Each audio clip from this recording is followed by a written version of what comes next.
Halo semuanya, kali ini kita akan mengeksplor Museum Pendidikan Surabaya yang berada di Jalan Genteng Kali, Surabaya. Buat kalian yang belum tahu, Museum Pendidikan Surabaya merupakan bekas gedung sekolah taman siswa, yaitu sekolah pertama bagi penduduk pribumi pada masa sebelum kemerdekaan. Gedung tersebut kini telah dialihfungsikan menjadi museum dan menjadi sarana kegiatan edukasi, riset dan rekreasi di kota Surabaya.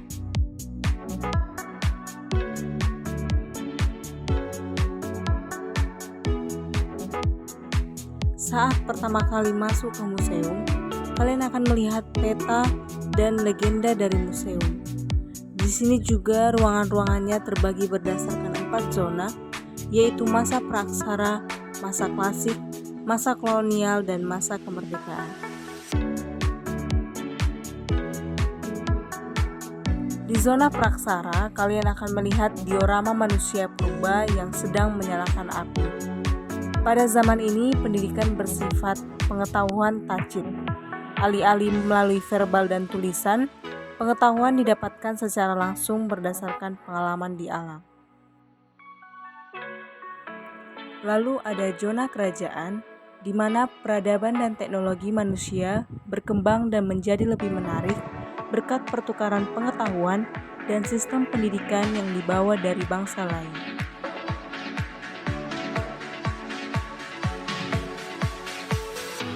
Beberapa bukti sejarah yang bisa kita lihat di sini adalah buku-buku yang digunakan dalam penyebaran agama Islam di Indonesia.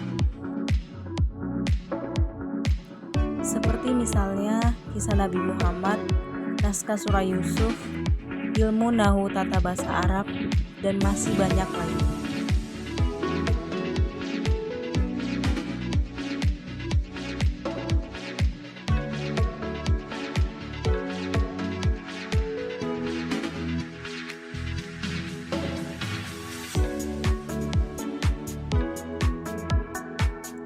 Dan di sini terdapat pula penggambaran pembelajaran pada masa kerajaan atau masa klasik, di mana ada seorang santri yang sedang belajar mengaji bersama gurunya. Santri tersebut merupakan calon raja dan gurunya tersebut memiliki sebutan cantrik. Cantrik ini merupakan orang yang dipercaya oleh kerajaan untuk memberikan ilmu kepada calon raja sehingga dapat lebih siap untuk memimpin kerajaan. Dan selanjutnya itu adalah zaman kolonial, di mana di sini Indonesia masih dijajah oleh Belanda, dan di masa ini juga sekolah taman siswa mulai berdiri.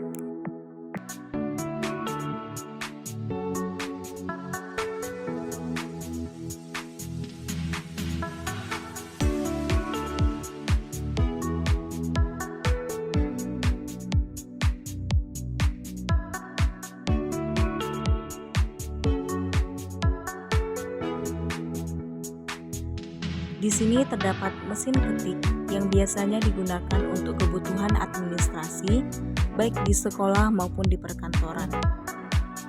Ada kamus bahasa Belanda, dan terdapat pula komputer yang merupakan komputer pertama yang ada di Indonesia. Selanjutnya, ada stempel cetakan huruf yang digunakan pada mesin handpress yang ada di sebelahnya. Mesin handpress ini adalah mesin percetakan pada zamannya. Ada juga alat cetak foto, mesin stensil, megafon, dan lain sebagainya. Selanjutnya kita beralih ke alat transportasi. Yang pertama ada sepeda Genki ini, yang ciri khasnya di mana digunakan oleh guru untuk berangkat mengajar. Di sebelahnya juga ada patung yang menggambarkan seragam yang digunakan guru pada zaman dulu. Terdapat sepeda motor jundap yang dipakai orang tua untuk mengantarkan anaknya ke sekolah pada zaman tersebut, dan ada sepeda umum yang dipakai siswa untuk berangkat sekolah.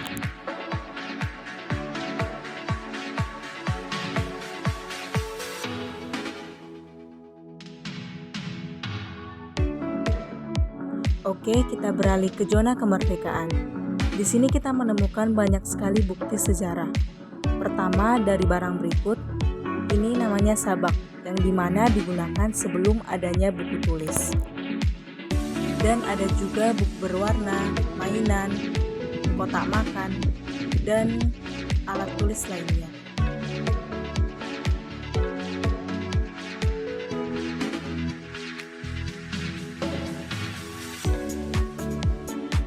Dan terdapat berbagai penunjang pembelajaran lainnya.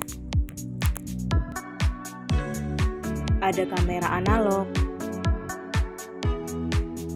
ada pakaian seragam yang digunakan pada zaman dahulu dan masih digunakan hingga sekarang.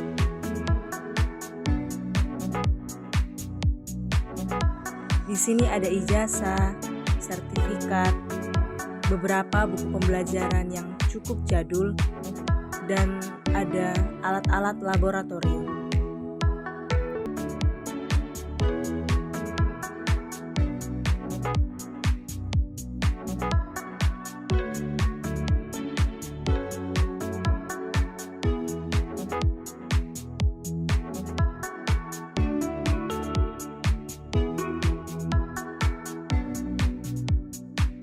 Ya, kita sampai di ruangan terakhir di museum ini. Zona Surabaya. Di sini menceritakan bagaimana perkembangan pendidikan di kota Surabaya setelah kemerdekaan. Lalu di sebelahnya terdapat diorama ruang seminar.